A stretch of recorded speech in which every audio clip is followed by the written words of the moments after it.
Guys, welcome back to the eSports Report. Puckett and Benson at the desk today. I just got back from LA. Can you tell? You did. No. I got zero sun the entire time. You definitely spent all your time inside. I was inside Medieval Times on Saturday. Medieval Times? Yeah, what do you do to celebrate a 29-year-old's birthday? Take him to Medieval Times. Chippy loves Jim Carrey and the cable guy. So, Medieval Times, yeah. Okay. Not that mid, sounds, sorry. Medieval. I was like, wait, what? Medieval. Medieval. No one knows what you're saying. All right those now, things. Although, But yeah, we watched the Red Knight. Did you see his timeline, by the way? Did he check Twitter yesterday? Probably not. Damn it. Yeah, he said he hasn't been on Twitter yet, so I'm waiting for the surprise. Thank you guys who helped spread the love yesterday during the 5K. I got on my account at least 1,000 happy birthday messages to Shippy. Yeah. So thank you for tagging me. Ben, today we're going to be doing Game Battles Live. Of course, this is where anyone can sign up and play. Our bracket is already full. Let's take a quick peek at the bracket. It's going to be MLG variant. Ben and I will be jumping in and out of games to broadcast, but throughout that tournament broadcast, we're also going to be bringing you the news. On today's show, of course, we got to recap what went down in the 2K 5Ks. We also got to talk about what happened everywhere else. We had the Game Awards this past week, and there was a Dota 2 event going on, as well as some Counter-Strike action. All of that coming up later and more, plus the top 5. We got top 5 number 2 from the Columbus event. And we have top 5 fails in the making. In the making. As we speak. Brian Baldomero is over there moving things with the mouse. He's not doing that. That's the edit move. He's doing actual stuff. Is this it? Is this the actual That's stuff? the actual stuff. No? All right. I don't know what. I had like, some what he's doing? caffeine. Is that like a typewriter? It is. No, it's a mechanical SteelSeries keyboard from StarCraft days. All right. This is what happens when we feed him caffeine. It happens. It's not good. It's happening right now. Let's jump into the action from the top. Ben, of course, we are kicking off today. Very special day. Season 1 of the MLG Advanced Warfare Pro League kicks off tonight, and we got some big matches. Who are we going to be taking a look at on the broadcast? I know you, Mr. X, are going to be delivering the news. So, your lucky key match of the day, Optic Gaming versus Team Envious. Of course, you go back to Columbus, and Optic Gaming gave them a quick 3-0. Will they be able to do the same thing this evening? Other games as well going on at 7 p.m. Eastern. You got Aware versus TK, Automatic Reload versus Elevate, and Nation versus Justice. Of course, you can see all of those games live on MLG.TV. And a lot of people are looking at that graphic probably, and they're like, who the hell is Elevate? Elevate is back.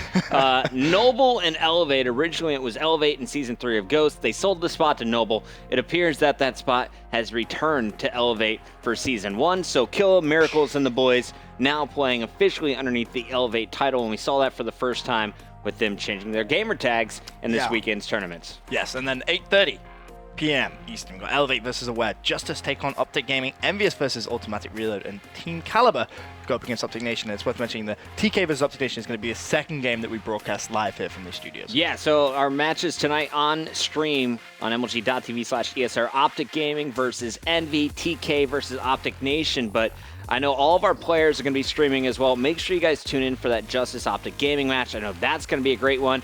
And honestly, if Elevate is playing the way they played on the main stage versus Optic Gaming, Elevate Aware could potentially be one of the best matches of the night. S&D crews through and through. If that goes to Game 5, it will be incredible. I just want to see if Envy can get some revenge on Optic Gaming. Because I know Clay, after that, was kind of sat there. Was like, he was pretty salty about this move. Well, you did it, not me, but yeah, he was pretty salty, I'm not gonna lie. But can he try and get some revenge? Of course. I always feel whenever we've had a season in the past, the first couple of games teams play really do set the mood for that entire season, you know? If teams start slow, they tend to really end up struggling a lot heading towards the end. So these first few games so important. Everyone is going to be looking for the win. Yeah, we looked at Rise Nation start off like 9-1 or something. Exactly. Last season, they finished top 2, where teams like Team Caliber, who may have gotten off to a slow start, they continued and struggled all the way to the end. So getting off to a good start here. First chance to earn 2 big points in the win column. Do not want to drop any matches tonight, but it's going to be inevitable for some of the teams. Let's talk about the weekend tournaments, though. Of course, our 2K and 5K tournaments are all leading up to all of our future events, and the nearest one on LAN is going to be UMG Orlando, January 2nd. But this weekend, we saw the UMG 2K. What went down with that one? So, ultimately, Prophecy ended up winning. Parasite and the boys. There you go. Yeah, Parasite and the boys coming out hot. Looking very good online from everything I managed to see. Didn't see that much of it, though. I was in Central Park because Central Frolicking. Park is nice. Yeah. Central Park is nice. I like It Central is. Park. I've been walking to work every day through Central Park. You know that, right? Are you serious? Yeah. Wow. No I wonder did you're so today. smelly. I did today. It was like, well, I don't smell that You bad. smell like pine trees. Yeah, exactly. Yeah. Who doesn't like pine trees? Exactly. So the 2K went down. Big surprise to see Prophecy here. I think a lot of people would have expected maybe FaZe to be here, maybe Optic Right. Gaming following the event, but our third place team, Prof, coming through strong online.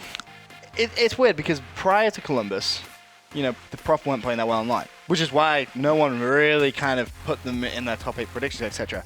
But one thing I will say is, since the patch, I think that's a game changer for so many teams. The ASM 1, more than viable. We've seen teams experiment where they just run one ASM 1, two ASM 1s, and even three ASM 1s that we saw yesterday in Hardpoint Detroit was definitely a notable one. We saw two teams. Denial was one, and I think Optic Gaming was the other one that ran three ASM 1s off the break and then eventually kind of changed things up a little bit. Now So, we're going reasons. really hardcore nerd on you guys right now, so get your COD pants ready. But before we jump into the 5K, can we talk about some of the differences following the patch? Okay. First of all, what are some of the biggest things other than maybe the ASM 1 now becoming a weapon that's a favorite amongst the pros? So the crazy thing, and this is something I haven't seen any players really test out. I've tested it out personally. Is the EM1.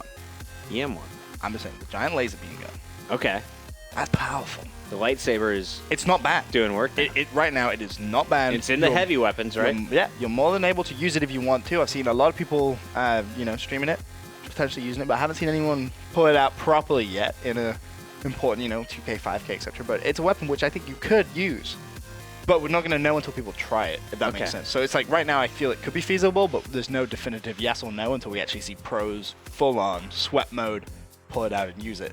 Other notable things are we're seeing more pros now using Stim, more players using Cloak. We saw Optic use that a lot yesterday, Scumpy especially. He was loving that Stim. Really? Yeah, he's been Now mixing all things game up. modes or just uplink? We actually saw Stim being used in Search and Destroy yesterday. Who was the team that was using it? I think it may have been TR that was using it, and myself and Matt kind of looked at each other as if to say, like, Come on. I mean, if there's going to be one exo ability you don't want to use in Search and Destroy, it's going to be Stim. Like, there's just no But it point. worked for him? No, it didn't. No. Okay. No, because, think about it. The only time you could ever use Stim in Search and Destroy would be arguably when you're playing the bomb, right? There can be no other time where you're laughing. Let's talk about things that do work. So if you haven't played since the patch, what are some of the things you might want to try out? ASM1. ASM1. This is a submachine gun? That's like you must do that like immediately if you have not played since the patch, because for me, whenever I play Call of Duty, I love the SMGs. Going back, Vector, that suited me Now, nicely. I got it up on my screen, Will, if you're able to take this. What is this ASM1 all about? Of course, it's under the SMGs, and before the patch, the KF5 seemed to be the favorite. Why now the ASM1 versus the KF5? So, the KF5 was kind of the best of a bad bunch, I feel is fair to say. It was the favorite SMG, but no one's really going to use it. The big thing about the ASM1 now is it's sort of fire rate, up close and personal, will beat a bow. So if you have a bow and I have an ASM1 and we're on a hard point and you're challenging, I'm winning that gunfight 9 times out of 10. Okay. It's going to take you massively outplaying me with exo movement, which is of course more than possible in this game because movement is key. But when it comes down to just raw gun on gun, that ASM1 is shredding through people right now. Different attachments you can put on that. Of course, you've got advanced rifling. That seems to be a must. Then I've seen a pick mix between players liking stock on that and not putting stock on that. The laser sight. That's the laser sight? That's the big one for me. Drifter made a video about that where he was saying it's a placebo effect, doesn't actually do anything. For me, I personally like it because I just feel like it helps me visually see where my hipfire is going to be going. A couple of pros using it, a couple of pros not using it. Quick draw, of course, that's something which you expect to see in foregrip as well. Foregrip seems to be a must. That's something which I feel like everyone is using on that weapon. Got to control the recoil there. So ASM1 being used, I heard Crimp6 was playing around with the IMR. Yeah, so he messed around with it for a little bit, but then kind of just put it away again. Just went back to the bow. Yeah. You see it. So is the bow really nerfed that bad, or it's still just as good? If you're going to use an assault rifle in this game, you're going to use the bow as it stands right now. I mean, players have mixed around with other stuff, but it just seems it's still so powerful, but it isn't overpowered because it can be beaten by an SMG. But at the same time, the SMG at long range, You're like, gonna lose to the battle. I'm losing that gunfight nearly every single time. Okay. Like it's like one of those like 9 and 10 times. If you have an assault rifle at distance, you're gonna beat me. I may get lucky one time. Would you describe yourself as an SMG player as well? Me? Yeah. Yeah, 100%. Okay. That was the issue with me on the, like at the very start of this game was I was trying to be on the hard point with the bow, and it was bow versus bow, and it was kind of like, there's no advantage for using anything different. So now that ASM1 is out, I've been loving it. I've been going into rank play, just tearing things up with the SMGs. So the guns are all different. Rebalancing happened there. Yep. New guns, I'm sure, throughout this week will be found as people are testing out some of the new changes. But let's talk about the game modes themselves. I've saw a lot of talk, a lot of Twitter This is key, activity around Hardpoint. And now that the spawns are fixed, potentially remove the countdown timer. You don't like it? No, the new spawns are so much better than how they were. Okay. I wouldn't necessarily say fixed yet, Not because there's perfect still some questionable spawns that happen, and it kind of changes things up a little bit. You know, like for example, Solar, that's a map where if you're controlling the third hill, which is the one right at the very back, the sort of back yellow area, if I'm controlling that, you can kind of get that lucky spawn, which would just kind of change everything, which forces me to spawn out, and it's kind of like, it shouldn't really spawn there, because of course, if you think back in other titles, like for example, Black Ops 2 with Hardpoint, if you're anchoring, you're going to be behind the hill, and you can't really be behind that hill. Being behind that hill is basically on the hill. There's nowhere else to go. So to anchor it, essentially, you have to already be on the hill, so the spawns on that are a little bit weird. But the big argument right now is, should there be a respawn delay in Hardpoint? Now, on some of the smaller maps, like Detroit, you can kind of still justify it. You can be like, well, you know, the game's so fast, you can use overclock, you can get it with the hard point, it's going to take you a couple of seconds, so you need a respawn delay. Maps like Solo, though, where they're so big, I mean, I actually played it with a couple of friends in a show match just for some fun on one of my days off, and we were like, what is going on? Like, I'm spawning out, I have to wait 2.5 seconds, this is killing us, like, we're losing so much time. Pretty much, but then, again, you see some people say, oh, well, that argues sort of for the good players, you know, if I'm going to force you to spawn out, I deserve all that time. I'm kind of on the fence right now. On the fence. I just want to see. I want to see more of it. As soon as we see more Hardpoint, we'll be able to make kind of like a. And I did think it was a little early to make game changes after 1-2 days of patch. One thing which is crazy, and I think is almost 100% going to be removed, is rapid fire SMGs. Rapid fire. That's got to go. Why? You're going to burn through your ammo real quick. No, it's ASM1 too strong. It's yeah. Some people liked it. Some people liked it. I don't know what's going to happen with that. That's going of course, none of this is up to Pennerai. So that's true. We'll have to wait and see what the official rulings are. But very interesting. I'm so happy it isn't up. Can you imagine riot shields, knives, crossbows, and XMGs only. Spike drones too. I think that would be the best. We could make this year the best year ever. Fact. Just us. Come on, who Puckett and Benson League? Who wouldn't love every that? night? The Pro League versus the Puckett and Benson League, guarantee you we get more views. I don't accept that challenge, but I'm down to try. Okay, so reeling it back in, lots of changes. Overall summary I got from you is ASM1, the SMG is now viable. Very viable. The bow nerfed, but not worth taking it off your class. Oh, yeah, you still can use that. And Hardpoint now going to be much more difficult if you're not rotating properly. Yeah, if you're not playing how you used to in Black Ops 2, you're going to struggle a lot. Because I feel like teams kind of just got like, I'm just going to challenge the hill just for the sake of challenging it because I'm going to spawn in and I'm going to be close.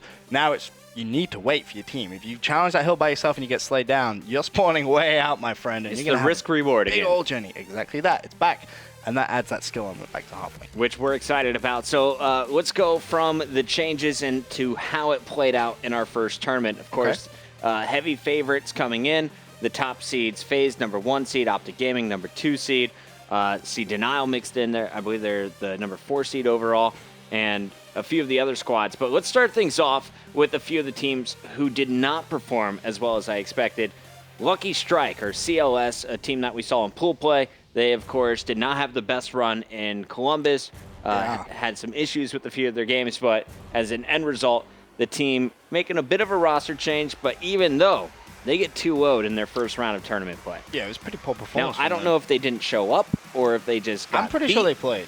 I'm pretty sure. We didn't get into that game. Unfortunately, we were trying to get into the FaZe game at that time, so we didn't actually get to see it, but from everything I saw on Twitter, Just think it was one of those days where the team just didn't perform as well as they should have done. Yeah, you got a good seed, you got a bye, you got crapped on round 2.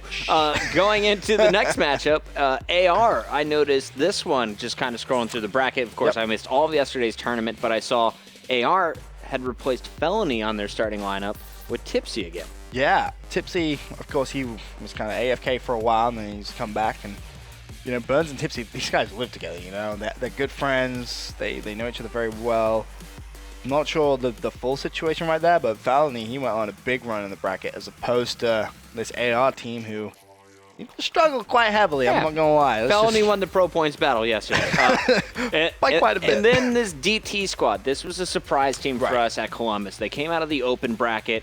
They made it into pool play. They looked very good throughout that event, at least for a team that we didn't really have on our radar. Right. And again, coming in and causing upsets. This time, they beat Strictly Business, a newly built Strictly Business, as it was Fizzerp and John playing with Dito and Neslo, not Fear, or not their former teammates Swizz and Sin. And then, of course, we see in the round of 16, they also went on to beat Envy. So SB in the round of 32, Envy in the round of 16, major upsets early in the tournament. Yeah, I feel like it's kind of the point where we can take these guys a little bit more seriously. You know, like when we're trying to predict the brackets and trying to predict the 5Ks and the 2Ks especially.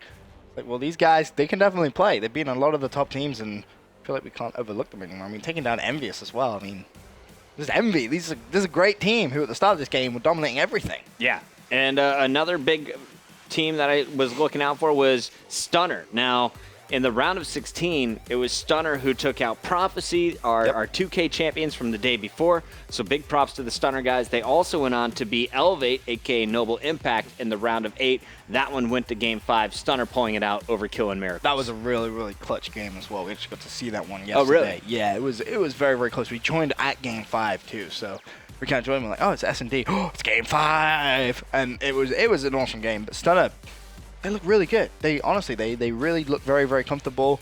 Really, I was surprised to see the Elevate team lose Search and Destroy, because for me, Killer and Miracles now, they're playing how they were on Black Ops 2. They're comfortable. Search and Destroy is definitely sort of in that groove, but they just weren't able to pick it up yesterday. Couldn't make it happen. And then finally, got to look at FaZe.